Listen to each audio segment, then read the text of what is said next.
Chers frères et sœurs en Christ, mes chers amis, à vous la grâce et la paix du Christ ressuscité. La première phrase de la première lecture dit: la multitude de ceux qui étaient devenus croyants avait un seul cœur et une seule âme.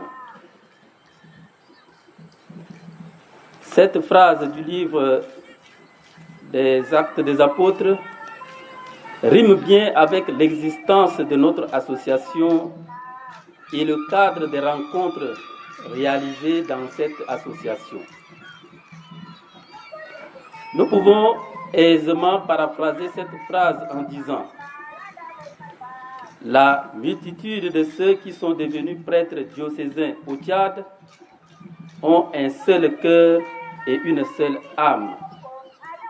Chaque année, ils s'organisent pour se retrouver ensemble afin de vivre leur convivialité.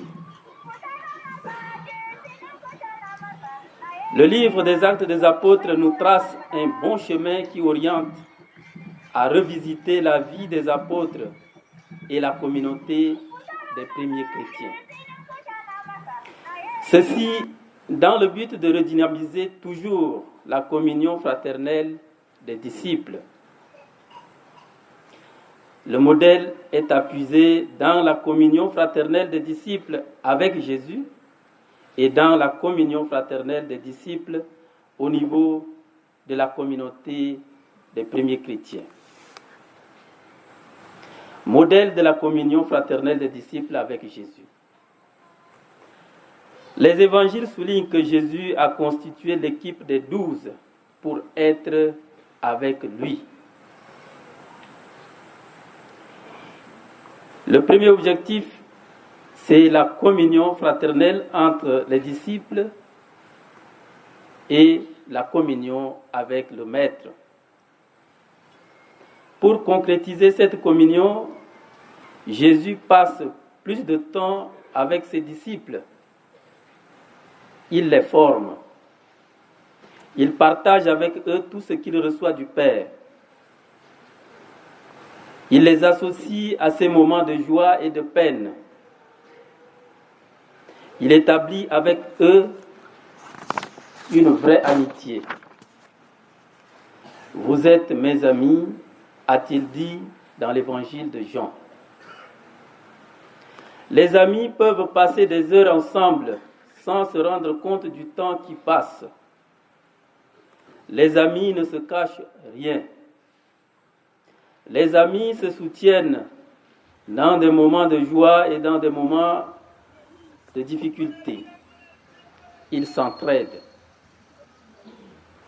Substantiellement, c'est ce que nous pouvons retenir de la vie de Jésus avec ses disciples.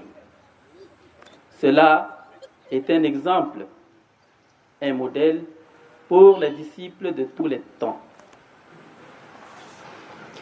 Le deuxième élément concerne le modèle de communion fraternelle des disciples dans la première communauté chrétienne. Les disciples se sont dispersés pendant la Passion, mais avec la résurrection, le lien est très vite rétabli. Les récits des apparitions nous parlent régulièrement de leur rassemblement. Même ténaillés par la peur, ils trouvent le moyen de se retrouver souvent ensemble. Ils trouvent le moyen de se regrouper. Même ceux qui sont découragés et qui sont tentés de s'éloigner, une fois rencontrés le ressuscité, reviennent rejoindre le groupe. Le cas des disciples d'Emmaüs en est un exemple. Dans cette optique, l'isolement est considéré comme un risque.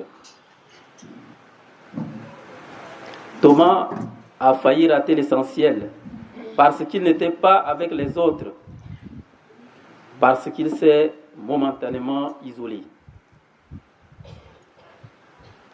Les apparitions permettent au groupe des 12 de se solidifier et avec la force de l'Esprit Saint reçu le jour de la Pentecôte, ils travaillent pour garder l'unité et la communion fraternelle voulue par le divin Maître.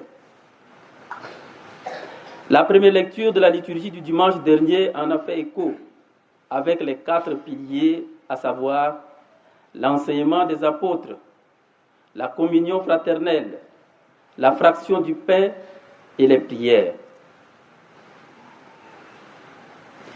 La communion fraternelle des disciples est au bénéfice de toute la communauté.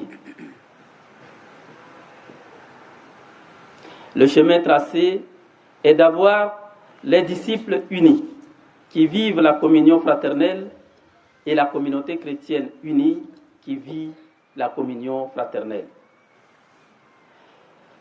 Alors, comme disciples de Jésus, comment vivons-nous cette réalité dans l'Église Famille de Dieu qui est au Tchad? Je voudrais ici souligner avec satisfaction et fierté que dans le domaine des associations, dans le domaine de l'effort de la communion fraternelle, l'Église Famille de Dieu qui est au Tchad n'est pas la dernière. Nous avons beaucoup de cadres qui nous rassemblent, beaucoup de cadres qui expriment notre fraternité, notre amitié, notre communion. Nous avons la RESRAT, rencontre sacerdotale des religieux et religieuses africains au Tchad, une association qui a fait plus de 50 ans et qui, lors de ses assises, draine toujours beaucoup de gens. Un cadre idéal de convivialité, de réflexion pour une foi inculturée. Nous avons la formation permanente qui se fait chaque année au niveau national sur des thèmes variés pour un aggiornamento permanent du clergé. Nous avons aussi cette association qui est l'association des abbés tchadiens. Cette association est née à partir d'un désir de se retrouver pour un petit temps de repos après les fatigues de la fête de Pâques.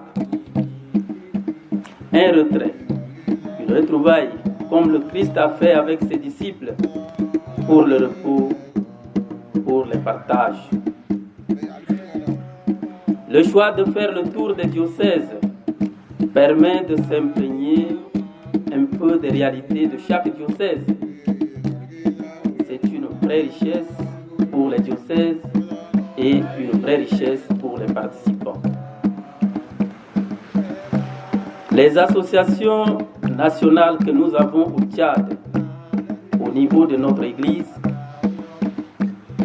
on les trouve rarement dans les autres pays.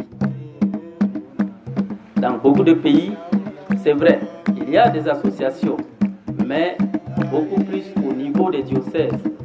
Avoir des associations au niveau national, c'est rare. Nous devons donc garder le flambeau toujours allumé. Le flambeau de nos rencontres, le flambeau de nos associations, et nous devons continuer à le transmettre aux autres.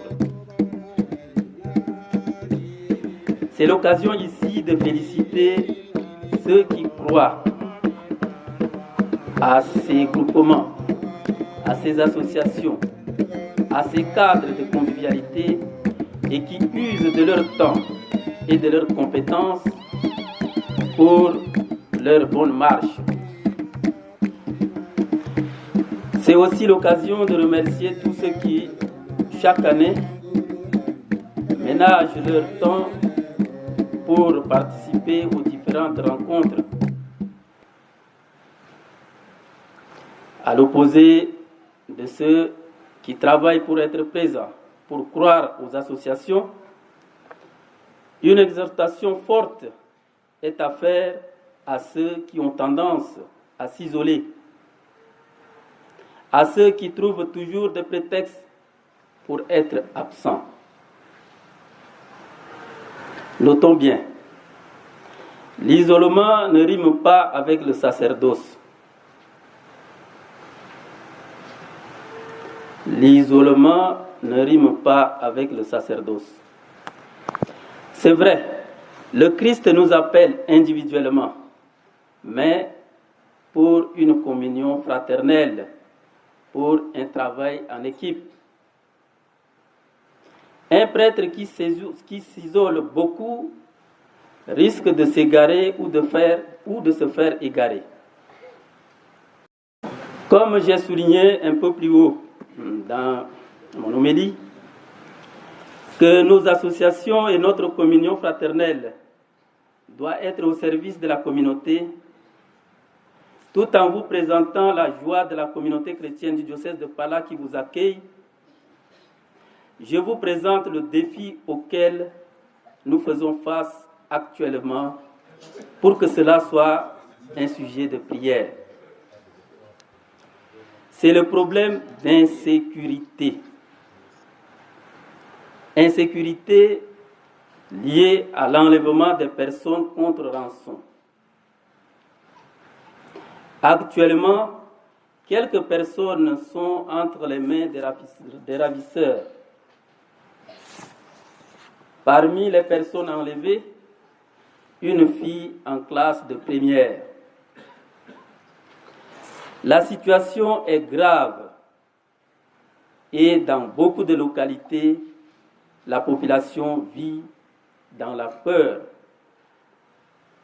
Portez le diocèse dans la prière afin que le ressuscité, celui qui a vaincu la mort, celui qui a détruit le mal, puisse nous aider à nous libérer de ce mal qui gangrène notre société, qui déstabilise notre diocèse, et que Notre-Dame des douleurs intercède pour nous.